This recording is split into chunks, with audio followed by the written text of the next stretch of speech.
ناس كتير قوي متخيله ان انت لما هتغير شاشه الايفون بتاعتك لو اتغيرت كوبي مش هتشغل معاك الفيس اي دي. حابب اعرفك في الفيديو ده ان تغيير شاشه الايفون سواء هي كوبي او اصلي ملوش علاقه تماما بالفيس اي دي بتاعك. الفيس اي دي لو هو شغال في الجهاز هيفضل شغال حتى لو انت غيرت الشاشه كوبي. طيب ازاي؟ هقول لك انا معلومه بسيطه جدا. عندك هنا الفيس اي دي او مكونات الفيس اي دي، احنا قلنا قبل كده ان هم 5 مكونات. في منهم مكونين بيبقى على الكاميرا الاماميه ديد بروجيكتور، وفي هنا الانفرا كاميرا. دول مكونين موجودين في الجهاز على الكاميرا الاماميه. طيب عندك هنا 3 مكونات موجودين في الفلاته اللي انت شايفها قدامك دي. الفلاته دي خاصه بسماعه المكالمات، وفي نفس الوقت فيها 3 مكونات هنزل لكم صوره اقرب ليها عشان تبقوا عارفينها، مرتبط بالفيس اي دي. ايه هم ال3 مكونات دول؟ الفلود اليمينيتور، الامبيانت لايت سنسور، بروكسيمتي سنسور. دول ال3 مكونات مرتبطين بالفلاته دي. طيب دلوقتي هنا الشاشه اهي، وبيبقى موجود عليها الفلاته بتاعت السماعه وبتاعت السنسور وبتاعت الفيس اي دي اللي مرتبط بيها 3 مكونات خاصه بالفيس اي دي. ايه اللي بيحصل لما بتيجي بتغير شاشه؟ لازم بتشيل القطعه دي اللي انت شايفها وبتركبها على الشاشه الجديده.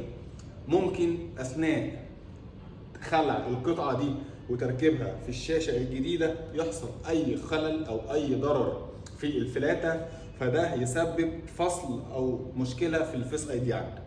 فانت حضرتك بتربط المشكله اللي انت بعد ما غيرت الشاشه الفيس اي دي فصل، وده زي ما احنا قلنا ملوش علاقه خالص بالشاشه، ليه علاقه بان الجزء ده وارد تكون الفلاته حصل فيها قطع. الفلاته لو اتقطعت وهي بتتنقل من الشاشه القديمه للشاشه الجديده الفيس اي دي مش هيشتغل. وارد يكون في مكون من المكونات اللي خاصه بالفيس اي دي حصل فيه مشكله، زي الفلود اليمينيتور مثلا، الامبيانت لايت سنسور، البروكسيمتي سنسور. حاجه من ال3 دول حصل فيها مشكله ادت الى فصل او عدم تشغيل الفيس اي دي. طيب دلوقتي دي جزء الفيس اي دي. احنا بقى هنا لازم تبقى عارف ان سماعه المكالمات عندك لما بتيجي بتغير السماعه لوحدها. السماعه هنا ملحومه في الفلاته زي كده بالظبط. دي سماعه المكالمات اللي خاصه بالتليفون بتاع حضرتك، بتبقى ملحومه في الفلاته. انت عندك في مشكله في سماعه المكالمات، السماعه لوحدها اللي بتتغير مش الفلاته كامله. لان انت لو غيرت الفلاته كامله، احنا هنا معانا اهو اكس اس ماكس في مشكله عنده في الفلاته كامله مش في السماعه بس.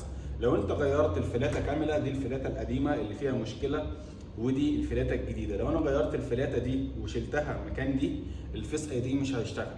لان المكونات اللي خاصه بتشغيل الفيس اي دي اللي مرتبطه بالجهاز ومرتبطه بالفلاته موجوده في الفلاته القديمه ومتسريله هنا بنفس السيريال الجهاز اللي المفروض مرتبط بتشغيل الفيس اي دي. طيب انا لما هاجي هنقل فلاته جديده مش هيشتغل الفيس اي دي. عشان يشتغل لازم اعمل ايه؟ لازم انقل المكونات اللي خاصه بتشغيل الفيس اي دي على الفلاته الجديده وابرمجها، وبعد كده ساعتها الفيس اي دي هيشتغل معانا. وبكده اكون وضحت لكم كل حاجه خاصه بالفيس اي دي عشان تبقى عارف ان الفيس اي دي مش مرتبط بتغيير الشاشه، مرتبط بالقطع او المكونات اللي خاصه بتشغيل الفيس اي دي. لو انت عندك مشكله في الفيس اي دي، جايب مشكله في كاميرا العمق او مشكله في الترو ديبس او مشكله نوت افيلبل او غير متوفر الان، ابعت لي في الكومنتات وما تنساش تقول لي نوع موبايلك ايه، وانا هرد عليك في اسرع وقت وبافضل سعر.